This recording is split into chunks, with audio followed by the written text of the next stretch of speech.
அஸ்ஸலாமு அலைக்கும் வரஹ்மத்துல்லாஹி தஆலா வபரகாத்துஹு. நபி ஸல்லல்லாஹு அலைஹி வஸல்லம் ஒரு தடவை வெளியே போய்கிட்டு இருந்தாங்க. ஒரு கபருஸ்தான் மண்ணறை, அதுக்கு வெளியே ஒரு அம்மா நின்று அழுதுகிட்டு நின்றாங்க. அப்போ நபி ஸல்லல்லாஹு அலைஹி வஸல்லம் அந்த அம்மாவை பார்த்து சொன்னாங்க, அல்லாஹ்வை பயந்துக்கிறங்க, பொறுமையாக இருங்க அப்படின்னாங்க.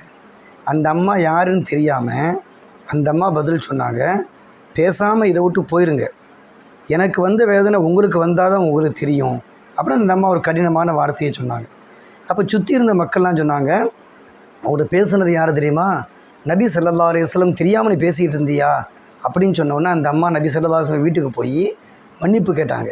அப்போ நபி ஸல்லல்லாஹு அலைஹி வஸல்லம் சொன்னாங்க, நீங்கள் இறந்தவங்களுக்காக வேண்டி பாவ மன்னிப்பை தேடுங்க, அவங்களுக்காக நன்மைகளை செய்யுங்க, அங்கே நின்று தேவையில்லாமல் அழுதுகிட்டு இருக்க வேண்டாம், பொறுமையாக இருங்க. நபி ஸல்லல்லாஹு அலைஹி வஸல்லம் அவர்கள் தன்னை அதட்டியவரை மன்னித்தார்கள், அறிவுரை சொன்னார்.